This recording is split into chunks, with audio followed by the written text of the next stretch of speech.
ನಮಸ್ತೆ ಸ್ನೇಹಿತರೆ, ನಾವಿವತ್ತು ಎಲ್ಲಿ ಹೋಗ್ತಾ ಇದ್ದೀವಿ ಅಪ್ಪ ಅಂದರೆ ನನ್ನ ಫ್ರೆಂಡು ಅವರು ದೇವ್ರು ಮಾಡ್ತಿದ್ದಾರೆ, ಅಲ್ಲಿಗೆ ಹೋಗ್ತಾ ಇದ್ದೀವಿ. ಎಲ್ಲಿ ಹೇಳೋದು? ಅದು ಕೆಂಪಮ್ಮ ದೇವಸ್ಥಾನ, ತುಮಕೂರು ಹತ್ರ. ತುಮಕೂರೇನೆ, ತುಮಕೂರು ದೇವಸ್ಥಾನ ಹೆಸರು ಗೊತ್ತಿಲ್ಲ. ತುಮಕೂರು, ಅದ್ರ ದೇವಸ್ಥಾನ ಹೆಸರು ಕೆಂಪಮ್ಮ ದೇವಸ್ಥಾನ ಅಂತೆ.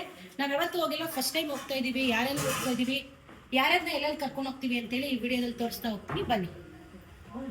ಪುಟ್ಟರಾಯರು ಆರಿದು ನಮ್ಮನೆ ಪುಟ್ಟರಾಯರು. ಚಾಮಿ ಮುಗಿಯಮ್ಮ, ಚಾಮಿ ಮುಗಿ ಬಂಗಾರಿ, ನೋಡೋಣ ಹೆಂಗ್ ಮುಗಿತಿ ಅಂತ.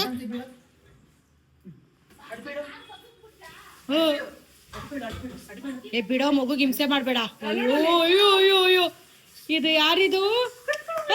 ಪುಟ್ಟರಾಯರು. ಜೋಜಿ ಕೈ ಮುಗಿಯಮ್ಮ, ಚಾಮಿ ಮಾಡು, ಚಾಮಿ ಮಾಡು, ಚಾಮಿ ಮಾಡು. ನಮ್ಮತ್ತೆ ಇನ್ನೊಂದ್ ಸ್ವಲ್ಪ ಜೋರಾಗಿ ಪೂಜೆ ಮಾಡ್ಲಿ ಅಂತ ರಾಯರ ಹತ್ರ ಕೇಳ್ಕೊಳಮ್ಮ, ಆಶೀರ್ವಾದ ಮಾಡ್ಲಿ. ಕರಿಮಾ ಕರಿಮಾ, ಕರಿ ಚಾಮಿ, ಕರಿ ಕರಿ ಚಾಮಿನ. ಬಾಬಾ ಅಮ್ಮ ಹೋಗಮ್ಮ.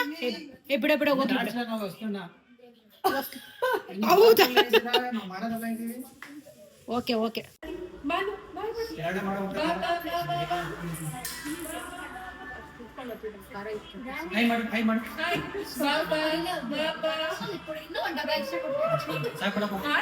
ರೆಡಿ ಎಲ್ಲ ಆಗಿ ನಾವು ಕೆಳಗಡೆ ಹೋದ್ವಿ. ನಮ್ಮನೆಯಿಂದ ನಾವು ನಾಗರಬಾವಿಗೆ ಅಕ್ಕ ಮನೆಗೆ ಹೋಗಬೇಕಾಗಿತ್ತು. ಅಲ್ಲಿಂದ ಅವ್ರ ಕಾರಲ್ಲಿ ಹೋಗೋಣ ಅಂತ ನಾವು ಪ್ಲ್ಯಾನ್ ಮಾಡಿದ್ದು. ನಾವು ಯಾಕಪ್ಪ ಅವ್ರ ಕಾರಲ್ಲಿ ಅಂದರೆ ಅವ್ರದ್ದು 7 ಸೀಟರ್ ಇನೋವಾದಲ್ಲಿ, ಯಾಕಂದರೆ ಮಗುನ ಬೇರೆ ಕರ್ಕೊಂಡಿದ್ವಿ, ಇಕ್ಕಟ್ಟಲ್ಲಿ ಹೋಗೋದು ಬೇಡ ಅಂತ ಇಲ್ಲಿಂದ ನಾಗರಬಾವಿನಲ್ಲಿ ಕಾರ್ ಹಾಕಿ ಅಲ್ಲಿಂದ ಅವ್ರ ಕಾರಲ್ಲಿ ಹೋಗೋಣ ಅಂಥೇಳಿ ರೆಡಿಯಾಗಿ ಕೆಳಗೆ ಬಂದ್ವಿ. ಡೇ ನನಗೆ ತುಂಬ ಚೆನ್ನಾಗಿತ್ತು. ಯಾಕಪ್ಪ ಅಂದರೆ ನಮ್ಮ ಪುಟ್ಟರಾಯರು ಅವರಮ್ಮ ಆಫೀಸ್ಗೆ ಹೋಗಿದ್ಲು. ಸೊ ನಾವು ಮಗುನ ಕರ್ಕೊಂಡು ಹೋಗೋಣ ಅಂಥೇಳಿ ನನ್ನ ತಮ್ಮಂಗೆ ಹೇಳಿದ್ವಿ ಮಗುನ ಕರ್ಕೊಬಾ, ಯಾಕಂದರೆ ಮಗು ಈಗ ಸರಿ ತಿಂತಾನೆ, ಹಂಗಾಗಿ ಎಲ್ಲೋ ಒಂದು ಕಡೆ ಸರಿ ಮಾಡಿ ತಿನ್ನಿಸ್ಬೋದಲ್ವಾ ಅಂಥೇಳಿ ಆ ಒಂದು ಉದ್ದೇಶವಾಗಿ ಮಗುನ ನಾವೇ ಜೊತೆಲೇ ಕರ್ಕೊಂಡೋದ್ವಿ. ದೇವರಂಥ ಮಗು, ಒಂದು ಚೂರು ಪಾಪ ಬೆಳಗ್ಗೆಯಿಂದ ಸಂಜೆವರೆಗೂ ನಮ್ಮ ಜೊತೆ ಇತ್ತು, ಒಂದು ಚೂರು ಅಳ್ಳಿಲ್ಲ. ನಮ್ಮ ಮನೆಯಲ್ಲಿ ನನ್ನ ಮಗಳು, ನನ್ನ ತಂಗಿ ಮಗ ತುಂಬ ದೊಡ್ಡವರು. ಇವನೇ ಫಸ್ಟ್ ಚಿಕ್ಕ ಮಗು ಅಂದರೆ ಇವನೇ ನಮ್ಮ ಮನೆಗೆ. ಒಂಥರ ಅವನ್ನ ನೋಡಿದಾಗೆಲ್ಲ ನನಗೆ ಎಷ್ಟು ಖುಷಿ ಆಗ್ತಾ ಇರುತ್ತಪ್ಪ ಅಂದರೆ.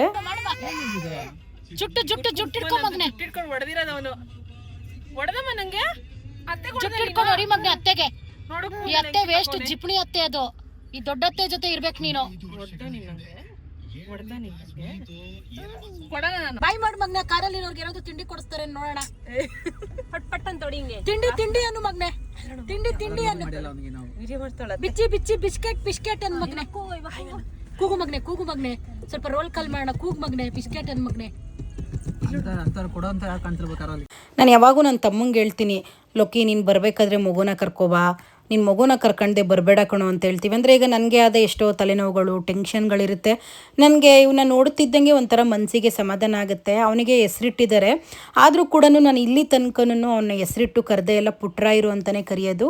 ಪುಟ್ಟರಾಯರು ಅಂತ ಕರೆಯೋದಕ್ಕೆ ಒಂದು ರೀಸನ್ ಇದೆ. ಅದು ನನಗೆ ಒಂಥರ ಖುಷಿ ದಿನ. ಯಾಕಂದರೆ ರಾಯರು ವದಂತಿ ದಿನ ನಮ್ಮ ಪುಟ್ಟರಾಯರು ನಮ್ಮ ಮನೆಗೆ ಬಂದಿದ್ದು. ಸುಮಾರು ಸಲ ಅವನು ಮಗುನ ಕರ್ಕೊಬರ್ಬೇಕು ಅಂದಾಗೂ ಕೂಡ ಆಗಿರಲಿಲ್ಲ. ಆವತ್ತೇ ಬಂದಿರೋದ್ರಿಂದ ನಾನು ಮಾತ್ರ ಅವನ್ನ ಪುಟ್ಟರಾಯರು ಅಂತಲೇ ಕರಿತೀನಿ. ಫೈನಲಿ ನಮ್ಮ ಅಕ್ಕ ಮನೆ ಹತ್ರ ಹೋದ್ವಿ. ನಮ್ಮ ಅಕ್ಕ ಮನೆ ಹತ್ರ ಹೋಗಿ ಅಕ್ಕನ್ನು ಕರ್ಕೊಂಡು ಮತ್ತು ಪೆಟ್ರೋಲ್ ಹಾಕಿಸ್ಕೊಂಡು ಅಲ್ಲಿಂದ ಮಾದವಾರದಲ್ಲಿ ನನ್ನ ಫ್ರೆಂಡ್ ವೆಯ್ಟ್ ಮಾಡ್ತಿದ್ಲು, ಅವಳನ್ನು ಅಲ್ಲಿಂದ ಕರ್ಕೊಂಡು ಹೋಗ್ತಾ ಇದ್ದೀವಿ. ಸ್ವಲ್ಪ ಅವಳಿಗೆ ಆಡ್ಕೋತಾ ಇದ್ದೆ, ಯಾರು ಬೇಕಮ್ಮ ಅಂತೇಳಿ. ನನ್ನ ಫ್ರೆಂಡ್ ಅಂತೂ ಪಾಪ ಅವಳು ತುಂಬ ಇನೋಸೆಂಟು. ನಾನೇನೋ ಮಾತಾಡಿದ್ರೆ ಅವಳೇನೋ ಮಾತಾಡ್ತಾಳೆ. ಒಂಥರ ಅವಳು ಮುದ್ದತೆ ಅವಳು. ಇಲ್ಲಾಂದರೆ 13-14 ವರ್ಷ ಒಂದೊಂದು ಫ್ರೆಂಡ್ಶಿಪ್ಪು ಉಳಿಸ್ಕೊಂಬರೋದಕ್ಕಾಗಲ್ಲ. ಏನು ನಾವೆಲ್ಲ ಜೊತೇಲಿ ಹೋಗಿದ್ದೀವಿ, ನಮ್ಗಳ ಮಧ್ಯೆ ಇವಳು ತುಂಬ ಚೆನ್ನಾಗಿದ್ದಾಳೆ, ಇವಳ ಹತ್ರ ದುಡ್ಡಿದೆ, ಆ ಥರ ಹೊಟ್ಟೆ ಉರಿ ಪಡೋರು ಯಾರೂ ಇಲ್ಲ. ನೋಡಿ, ಸತ್ತಾಗ ನಾವು ಏನೂ ತೊಗೊಂಡೋಗಲ್ಲ, ಮೈ ಮೇಲಿರೋ ಬಟ್ಟೆ ಕೂಡ ಬಿಚ್ಕೊಂಡು ಬಾಳೆ ಎಲೆ ಮುಚ್ಚಿ ಕಳಿಸ್ತಾರೆ. ಸೊ ಆಗಿರಬೇಕಾದ್ರೆ ಅವ್ರ ಹತ್ರ ದುಡ್ಡಿದೆ, ಅವ್ರ ಫ್ರೆಂಡ್ಶಿಪ್ ಮಾಡೋಣ, ಇವಳು ಚೆನ್ನಾಗಿಲ್ಲ. ಫ್ರೆಂಡ್ಶಿಪ್ಪಲ್ಲಿ ಲೆವೆಲೆಲ್ಲ ನೋಡ್ತಾರಲ್ಲ, ಅವರೆಲ್ಲ ತುಂಬ ದಿನ ಇರಲ್ಲ, ಉದ್ಧಾರನೂ ಆಗಲ್ಲ, ಹಾಳಾಗೋಗ್ತಾರೆ. ಯಾಕೆಂದರೆ ಸತ್ತಾಗ ನಮ್ಮ ಮೈ ಮೇಲೆ ಹಾಕೋದು ಮಣ್ಣೇನೆ, ಚಿನ್ನ ಹಾಕಲ್ಲ. ನಾವು ಸ್ವಂತ ಮನೆ ಕಟ್ಟಿರ್ತೀವಿ, ಮನೆ ಹಾಕಲ್ಲ. ಇಲ್ಲಾಂದರೆ ನಾವು ಜನಗಳನ್ನ ಸಂಪಾದನೆ ಮಾಡಿರ್ತೀವಿ, ಅವರು ನಮ್ಮ ಜೊತೆಗೆ. ನಾವು ಒಬ್ಬರೇ ಹೋಗಬೇಕು, ಬರುವಾಗೂ ಒಬ್ಬರೇ, ಹೋಗುವಾಗೂ ಒಬ್ಬರೇ, ಬರುವಾಗೂ ಬೆತ್ತಲೆ, ಹೋಗುವಾಗೂ ಬೆತ್ತಲೆ ಅನ್ನೋ ಥರ ಜೀವನದಲ್ಲಿ ನಾವು ಅರ್ಥ ಮಾಡಿಕೊಂಡು ಬದುಕಬೇಕಾಗಿರೋದು ತುಂಬ ಇದೆ. ಸೊ ನಾನಂತೂ ಇರೋದು ಒಂದು ಜೀವನ, ಯಾರೇನಾದರೂ ಅಂದ್ಕೊಳ್ಳಿ, ಏನೋ ನನ್ನ ಇರೋ ಒಂದು ಚಿಕ್ಕ ಜೀವನದಲ್ಲಿ. ಈಗ ನೋಡಿ, ನಾವು ಹೋದ್ವಿ ಒಂದು ದೇವಸ್ಥಾನಕ್ಕೆ, ಪಾಪ ನನ್ನ ಫ್ರೆಂಡ್ ಇನ್ವೈಟ್ ಮಾಡಿದ್ಲು, ತುಂಬ ಖುಷಿಯಾಯಿತು. ಈ ಅಕ್ಕ ಅವ್ರ ಹೆಸರು ಶಿಲ್ಪಾ ಅಂತೇಳಿ. ಈ ಅಕ್ಕನ ನೋಡಿ ನಾನು 7-8 ವರ್ಷ ಆಗಿತ್ತು. ಅವರು ನನ್ನನ್ನು ನೋಡಿ ಅಷ್ಟು ಖುಷಿ ಪಡ್ತಾಯಿದ್ರು. ಒಂಥರ ಕಲ್ಮಶ ಇಲ್ಲದೆ ಇರೋ ಮನಸ್ಸು ಅವ್ರದ್ದು. ಯಾಕೆ ಅಂತಂದರೆ ಸುಮಾರು 7-8 ವರ್ಷ ಆದಮೇಲೆ ಅವ್ರು ನನ್ನನ್ನು ನೋಡಿದ್ರು. ಆವಾಗಿದ್ದಿದ್ದು ಭವ್ಯನೇ ಬೇರೆ, ಇವಾಗಿರೋ ಭವ್ಯನೇ ಬೇರೆ. ಖುಷಿಯಾಗುತ್ತೆ ಭವ್ಯ ನಿನ್ನನ್ನು ನೋಡಿದಾಗ ಅಂತ ಅಕ್ಕ ಅವರು ಹೇಳ್ತಿದ್ರಲ್ಲ, ಅವ್ರ ಕಣ್ಣಲ್ಲಿ ಒಂಥರ ಖುಷಿ ನಾನು ನೋಡಿಬಿಟ್ಟೆ. ನೋಡಿ, ಇಂಥವ್ರು ಒಬ್ಬರಿದ್ರು ನಮ್ಮನ್ನು ಆಶೀರ್ವಾದ ಮಾಡೋರು ಒಬ್ಬರಿದ್ರು ಸಾಕು. ಜೊತೆಲೇ ಚೆನ್ನಾಗಿರ್ತಾರೆ. ಮುಂದೆಗಡೆ ಅಯ್ಯೋ ನಿಮ್ಗೆ ಈ ಬಟ್ಟೆ ತುಂಬ ಚೆನ್ನಾಗಿ ಕಾಣಿಸ್ತಿದೆ ಅಕ್ಕ, ತುಂಬ ಚೆನ್ನಾಗಿದೆ ಕಣೆ ಈ ಬಟ್ಟೆ ಅಂತಾರೆ. ಹಿಂದೆ ಹೋಗಿ ಅವಳು ಅಷ್ಟು ದೊಡ್ಡ ಮಗಳನ್ನ ಇಟ್ಕೊಂಡಿದ್ದಾಳೆ ವಯಸ್ಸಿಗೆ, ಅವಳಿಗೆ ಈ ಬಟ್ಟೆ ಬೇಕಾ, ಅವ್ರ ಮನೆಯಲ್ಲಿ ಅದಿಲ್ಲ ಇದಿಲ್ಲ, ನನಗೆ ಗಂಡ ಇದ್ದಾನೆ ಅವ್ರಿಗೆ ಗಂಡ ಇಲ್ಲ, ಈ ಥರ ಎಲ್ಲ ಮಾತಾಡಿರೋದು ನಾನು ತುಂಬ ಕೇಳಿದ್ದೀನಿ. ನೋಡಿ, ಯಾರು ಶಾಶ್ವತ ಇಲ್ಲ. ಕಟ್ಕೊಂಡಿರೋ ಗಂಡ ಕೂಡ ಒಂದು ದಿನ ನಮ್ಮನ್ನು ಬಿಟ್ಟೋಗೋ ಸಂದರ್ಭ ಬರುತ್ತೆ. ನಾವು ಪರ್ಮನೆಂಟ್ ಯಾವುದೂ ಇಲ್ಲ, ನಮಗೆ ನಾವಷ್ಟೇ ಪರ್ಮನೆಂಟು. ಸೊ ನನ್ನ ಲೈಫಲ್ಲಿ ತುಂಬ ನೊಂದಿದ್ದೀನಿ, ತುಂಬ ಖುಷಿಯಾಗಿದ್ದೀನಿ. ಸೊ ಈಗ ಎಲ್ಲನೂ ಇಗ್ನೋರ್ ಮಾಡಿಬಿಟ್ಟು ನನ್ನ ಜೀವನ ನಾನು ನೋಡ್ತಾ ಇದ್ದೀನಿ. ಆ್ಯಕ್ಚುಲಿ ಹೇಳ್ಬೇಕಂದ್ರೆ ರಾಯರಣೆಗೂ ನಾನು ತುಂಬ ಚೆನ್ನಾಗಿದ್ದೀನಿ. ಯಾಕೆ ಗೊತ್ತಾ, ನನ್ನನ್ನು ಪ್ರೀತಿ ಮಾಡೋರು 2-3 ಜೊತೆಲಿದ್ದಾರೆ, ಅಷ್ಟೇ ಸಾಕು. ಇವರಿಗೂ ಅಷ್ಟೇ, ನನ್ನ ಜೊತೆಲಿರೋರಿಗೂ ಅಷ್ಟೇ, ನಾನು ಏನೂ ಬಲವಂತ ಮಾಡಲ್ಲ. ಅವ್ರಿಗೆ ಗೊತ್ತು ನನ್ನ ಪ್ರೀತಿ ವಿಶ್ವಾಸ ಹೆಂಗಿದೆ. ಈಗ ನಾನು ಹೋಗೋ ಕಡೆ ನಾನೇನು ಹೋಗ್ತೀನಿ, 4 ಜನ ಬರೋರು ಅದೇ ಥರ ಖುಷಿಯಾಗಿರಬೇಕು, ಚೆನ್ನಾಗಿರಬೇಕು ಅಂತ ನಾನು ಆಸೆ ಪಡ್ತೀನಿ. ಈ 4 ಜನದ ಮುಂದೆ ನಾನೇ ಹೈಲೈಟ್ ಆಗಿರಬೇಕು ಆ ಥರ ನಾನು ಅಂದ್ಕೊಳ್ಳಲ್ಲ. ಈಗ ನನ್ನ ಹತ್ರ ಏನೋ ಒಂದಿರಲ್ಲ, ಇವಾಗ ಜೊತೇಲಿ ಗ್ರೂಪಲ್ಲಿ ಇರೋರ ಹತ್ರನೇ ಈ ಸಾಕೋತೀನಿ, ಅದರಲ್ಲಿ ಏನು ನಾನು ಮುಜುಗರ ಪಡಲ್ಲ. ನಾನು ಯಾವಾಗಲೂ ಸುಮಾರು ವ್ಲಾಗಲ್ಲಿ ಹೇಳಿದ್ದೀನಿ, ಒಂದು ಟೈಮು ನಾನು ಊಟ ಇಲ್ಲದೆ ಕಷ್ಟಪಟ್ಟಿದ್ದೀನಿ, ಹಾಕ್ಕೊಳ್ಳೋಕ್ಕೆ ಬಟ್ಟೆ ಇಲ್ಲದೆ ಕಷ್ಟಪಟ್ಟಿದ್ದೀನಿ. ನನ್ನನ್ನು ಕೆಲವೊಬ್ಬೊಬ್ಬರು ತಿರುಬೋಕಿನ ಏನು ಕುಂಕುಮಕ್ಕೆ ಕರೀತೀಯಾ ಅಂತ ಹೇಳಿರೋ ದಿನಗಳು ಇದೆ. ನನ್ನನ್ನು ಊಟಕ್ಕೆ ಕೂರಿಸ್ಬಿಟ್ಟು ನನಗೆ ಊಟ ಆಗ್ತಿರೋ ದಿನಗಳು ಇದೆ. ಇವತ್ತು ಭಗವಂತ ನನ್ನನ್ನು ಹಂಗೆ ಇಟ್ಟಿದ್ದಾರ. ಎಷ್ಟು ಜನಕ್ಕೆ ಬೇಕಾದರೂ ಇವತ್ತು ಕೂಡ ನಾನು 1,000 ಜನಕ್ಕೆ ಊಟ ಹಾಕೋಷ್ಟು ಕೆಪಾಸಿಟಿ ನನಗಿದೆ. ಸೊ ನಾನು ಕೊಚ್ಕೊಳ್ಳಲ್ಲ. ಯಾಕೆ ಗೊತ್ತಾ, ಭಗವಂತ ನನಗೆ ಇವಾಗ ಏನೋ ಕೊಟ್ಟಿದ್ದಾರೆ ಸಾಕು, ಅದು ನನ್ನ ಫ್ಯಾಮಿಲಿನ ನೋಡ್ಕೊಳ್ಳೋಷ್ಟು ಕೊಟ್ಟಿದ್ದಾರೆ, ನನಗಷ್ಟೇ ಸಾಕು. ಈಗ ನೋಡೋ ಜನ ಅನ್ಕೋಬೋದು, ಇವರೇನಪ್ಪ ವಾರ ಓಡಾಡ್ತಾರೆ, ಇವ್ರಿಗೆ ದುಡ್ಡೆಲ್ಲಿಂದ ಬರುತ್ತೆ ಅಂತ. ನಿಜವಾಗ್ಲೂ ನಾನು ನಿಮಗೆ ಹೇಳ್ತೀನಿ, ಈ ವಿಡಿಯೋ ಯಾರೆಲ್ಲ ನೋಡ್ತಾ ಇದ್ದೀರಾ, ಯಾರೆಲ್ಲ ಈ ವಿಡಿಯೋ ನೋಡ್ತೀರಾ, ನಿಮ್ಮ ಒಂದು ಪ್ರೀತಿಯ ಕಮೆಂಟ್ ನನಗೆ ಹಾಕಿ. ಯಾಕಪ್ಪ ಅಂತಂದರೆ ನಾವು ಇವಾಗ ನಾವು ಹೋದ್ವಿ, ನಮಗಲ್ಲಿ 1,500ದಿಂದ 2,000 ಖರ್ಚಾಯಿತು. ನಾವೇನು 6 ಜನ ಹೋಗಿದ್ದೀವಿ, ಆ 2,000ನ ನಾವು 6 ಜನ ಶೇರ್ ಮಾಡ್ಕೋತೀವಿ. ಯಾಕೆ ಅಂತಂದರೆ ಒಬ್ಬರು ದುಡ್ಡು ಜಾಸ್ತಿ ಕೊಟ್ಟರು, ಒಬ್ಬರು ದುಡ್ಡು ಕಮ್ಮಿ ಕೊಟ್ಟರು, ಆ ಮನಸ್ತಾಪ ನಮ್ಮಲ್ಲಿ ಬರಬಾರ್ದು ಅನ್ನೋ ಒಂದು ರೀಸನ್ಗೆ ನಾವು ಶೇರಲ್ಲಿ ಪ್ರತಿ ಸರಿ ನಾವು ಶೇರಲ್ಲಿ ಹೋಗ್ತೀವಿ. ಸೊ ಶೇರಲ್ಲಿ ಹೋಗೋದಕ್ಕೆ ಕೆಲವೊಂದೊಂದು ಫ್ರೆಂಡ್ಶಿಪ್ಪು ಇನ್ನೂ ಉಳ್ಕೊಂಡೋಗಿದೆ. ಈಗ ನಾನು ಹೇಳ್ತೀನಿ ನೋಡಿ, ಇವತ್ತಿಲ್ಲಿ ಊಟಕ್ಕೆ ಕೊಡೋದು ನೀವು ಲೆಕ್ಕ ಹಾಕಬೇಡಿ, ಈಗ ಶೇರಲ್ಲಿ ಬೇಡ ಅಂತ ಹೇಳ್ತೀನಿ, ಅದನ್ನು ನಾವು ಲೆಕ್ಕ ಹಾಕಲ್ಲ. ಈಗ ಪ್ರತಿಯೊಂದು ಶೇರ್ ಅಂತ ಹೋದಾಗ ನಾವು 1 ಮೊಳ ಮಲ್ಲಿಗೆ ಹೂವು 50 ರೂಪಾಯಿ ಕೊಟ್ಟು 1 ಮೊಳ ಮಲ್ಲಿಗೆ ಹೂವು ತೊಗೊಂಡ್ರು ಕೂಡ ಅದನ್ನು ನಾನು ಲೆಕ್ಕ ಬರೆದಿರ್ತೀನಿ. ಸೊ ನಾನು ಈ ಥರ ಒಂದು ಮೇಂಟೈನ್ ಮಾಡ್ತಾ ಇರೋದು ಸರಿನಾ ತಪ್ಪ ಅಂತೇಳಿ ನನಗೆ ಕಮೆಂಟ್ ಹಾಕಿ. ಇಷ್ಟು ವರ್ಷದಿಂದ ನಾನು ಇದನ್ನೇ ಮಾಡ್ಕೊಂಡು ಬಂದಿರೋದು ಕೂಡ ಇದನ್ನೇನೆ. ಈಗ ಅದು 1,000 ಆಗಲಿ, 500 ರೂಪಾಯಿ ಆಗಲಿ, 2,000 ಆಗಲಿ, 10,000 ಆಗಲಿ, ಅದು ನನ್ನ ಹತ್ರ ಶೇರೇ ಮಾಡಿರ್ತೀನಿ. ಈಗೇನು ನಾವು 6 ಜನ ಹೋಗಿದ್ದೀವಿ, 6 ಜನಕ್ಕೆ ಎಷ್ಟು ಬೀಳುತ್ತೆ ಅಷ್ಟು ಯಾರೋ ಒಬ್ಬರು ಕೊಟ್ಟಿರ್ತಾರೆ, ಆಮೇಲೆ ಬರ್ತಿದ್ದಂಗೆ ಅವರಿಗೆ ನಾವು ಕಳಿಸ್ಬಿಡ್ತೀವಿ. ಇದು ನಾನು ಎಲ್ಲರಿಗೂ ಹೇಳಲ್ಲ. ಈಗ ನಮ್ಮನ್ನು ನೋಡಿ ಇವ್ರು ಹೆಂಗಪ್ಪ ಹಿಂಗೆ ತಿರುಗ್ತಾರೆ ಅಂತ ಸ್ವಲ್ಪ ನಮ್ಮ ಬಗ್ಗೆ ಗಾಸಿಪ್ಗಳು ಮಾತಾಡೋ ಅಂಥವರಿಗೆ ಮಾತ್ರ ನಾನು ಈ ಮೆಸೇಜು ಅನ್ವಯಿಸ್ಲಿ ಅಂತ ನಾನು ಹೇಳೋದು. ಕೆಲವೊಬ್ಬೊಬ್ಬರು ನಮ್ಮನ್ನು ನೋಡಿ ಖುಷಿ ಪಡ್ತಾರೆ, ಇರೋದ್ರಲ್ಲಿ ಏನೋ ಪಾಪ ಖುಷಿಯಾಗಿದ್ದಾರೆ ಇರಲಿ ಬಿಡಿ ಅಂತ. ನೋಡಿ, ಇಲ್ಲಿರೋ ಎಲ್ಲರಿಗೂ ಅವ್ರದ್ದೇ ಆದ ಪ್ರಾಬ್ಲಮ್ಸ್ ಇರುತ್ತೆ, ಅವ್ರದ್ದೇ ಆದ ಮನಸ್ಸಲ್ಲಿ ನೋವುಗಳಿರುತ್ತೆ. ಸೊ ಅದನ್ನೆಲ್ಲ ಮರೆತು ಜೀವನ ಮಾಡ್ತಾ ಇದ್ದೀವಲ್ಲ, ಅದು ತುಂಬ ಗ್ರೇಟ್ ಅಂತಲೇ ಅನ್ಕೋಬೋದು.